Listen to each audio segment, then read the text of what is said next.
Welcome back to that one random podcast shorts. I'm Cypher. I'm Treble. Cool. We're just going to do a quick reaction video to this clip of a podcast episode from Rob Moore, where he interviews Craig Harrison, who was a former British military personnel, ex-soldier, etc., ex-sniper, to be honest.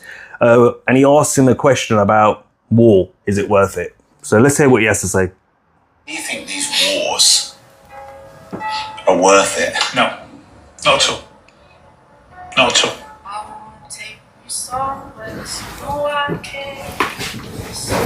If you ask Iraq,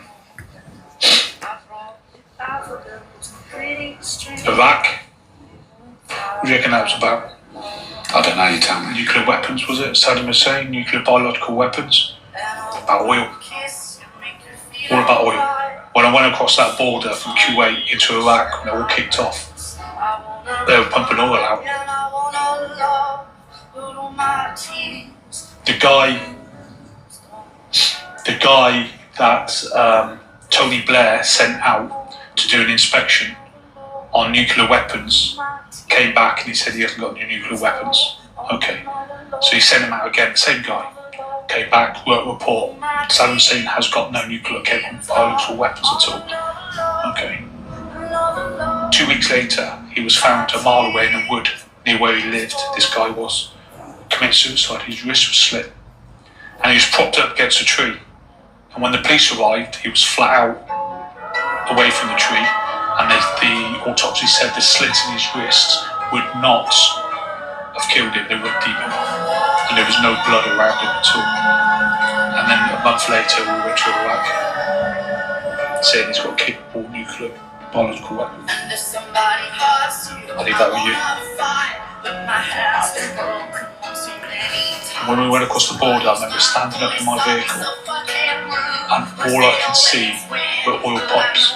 As far as the fucking eye can see was oil pipes with chalk numbers on. From what number oil pipe it was, 2,956. That's the oil pipe building. Yeah. When we went in, it was like daylight, but it was pitch black. Because all the Iraqis knocked all the oil heads off and set all the oil pumps on fire. And all the sky was black. It was like black for days, it was. They had to use torches. That's how dark it was. Cool. Hopefully we don't get copyrighted for that music that was playing in the background. But There's a lot to break down from that. But that was deep coming from Craig Harrison, man I think we both respect a lot from the little bits that we know of him. Mm-hmm. I think anyone who's done services... Yeah, it's someone who respects in my opinion, because you've done something that I've not done. I'm not sure if I wanted to do. Yeah, there's honour in that to want to put your life on the line. Put your life on the line for your country, your family, your friends, the people, for freedom. There's a lot of respect that goes there, yeah, for sure. But I mean, for him to say, and you know, there was a comment in the comment section. I got this off TikTok, and there was one guy saying, you know, I respect this guy, but I don't believe everything he's saying there. Like not all of it. I don't believe. I believe a lot of it's fabricated.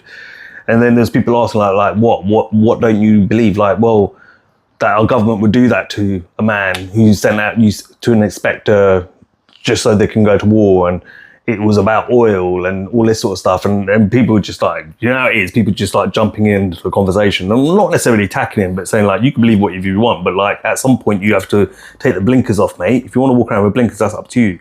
But if you want to know the truth, you've got to take the blinkers off and stop listening to the government and your media.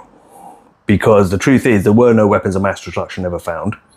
So with that, because this is a topic I've been passionate about for years. So yeah, but I had a conversation. We have to go deep in it. Someone who served 21 years in the British Army, and I'm hopefully will be able to get an interview with him properly and really go into it in more detail. But we touched on the surface about, you know, anything that you might have disagreed with in your time in service, and he wasn't saying there's nothing necessarily that he disagreed with, but something that he wished they could have done differently was, for example, in Iraq. But he touched that Saddam Hussein was a bad man. and that he was using mustard gas on the Yiddish, and he was, he was doing bad things. So for him serving the British Army to go into Iraq and take Saddam Hussein out made sense and was the right thing to do, according to him. And I don't want to misquote him on it, but he said what the problem was there was no plan on follow-up. Obviously, here we're saying that, they went. But that was the plan, to have no follow-up. To have no follow-up and create, and that's what created the insurgency and the chaos after, because they they tried to bring the Western democracy and the Western style of leadership, and it just wasn't the right approach for the Middle East culture. But as you said, was that actually the plan, to create that insurgent so that eventually the society will collapse and we can just keep on taking what we want to take from them? As he said, there was just oil pipelines for as far as I can see. Don't get me wrong, right, Saddam was a bad man. Yeah, I'm not. But he had control of the Middle East. That's what I'm saying. He had control of Iraq. He had the control of and the surrounding nations. But then at the same time, where people say, "Oh, Saddam was a bad man. He was using chemical weapons against his own people," technically, right? And yeah, you're right, he was. Yeah, and that did make him a bad man. But is that any different from Western leaders who let's use America, for example, the FDA, the Food and Drug Administration Company, which is an organization which oversees food and drug administration, are so corrupt. And they allow all that shit in American food. We have that problem here as well, but it's worse out there. Yeah, we see people on social media showing it. Yeah. So he's killing them with mustard gas. You're killing them through the food supply. You mean chemtrails? And Big Pharma, which you and I are both passionate about that point, and the food supply as well. Yeah. About the corruption within those two industries and how they're killing the population off. Yeah. Slowly, but it's called the slow kill. And so he might have been terrorizing his own people, but are our leaders in the West not doing the same to us, but just in a way we can't see it? And we know there's a couple of years ago that a certain thing took place, which I'm not going to use in words at the moment, because we're going to get to that at some point in deep as well. The 19th. Once we break it down and structure it, how we're going to put that out there. But you know what I'm talking about, 2020 onwards for a good couple of years, or you could say 19, because it did start, the end was 19. Yeah, it was 19. That's another clear example. So there's different ways to go about terrorizing your own population. We in the West just do it through our leaders here in the West, and the globalist elite do it through a different way, which is through food. A subtle way of doing it. Through food, through social media. You've got mental health, all that sort of stuff.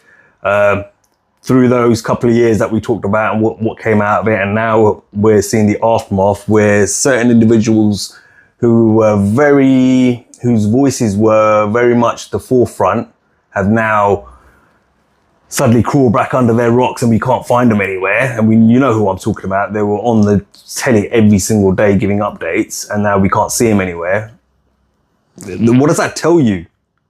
Right? I mean, what's even worse in the UK, for the UK listeners. So this is my point is, yes, you can spit on Saddam Hussein, and I'm not saying it. I remember actually when I was work years ago, the place I used to work when I was like 16, 17, 18, I'm not going to mention where I exactly worked, but I remember working with someone, and there was quite a lot of Middle East lads who used to work there, former military and all that sort of stuff, because they all have to do national service, right?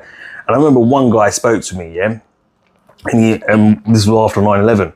He goes, listen, I'm from Iraq. He goes, I'm not a fan of Saddam. Yeah, he's of Osama bin Laden or any of these guys. I'm not. They're not. He goes, but I'm not going to cry for America, because America didn't cry for us when their country bombed a children's hospital by mistake in our country, killing all these innocent children and all the innocent people in there, and didn't even apologize. He goes, so why should I shed tear for you now?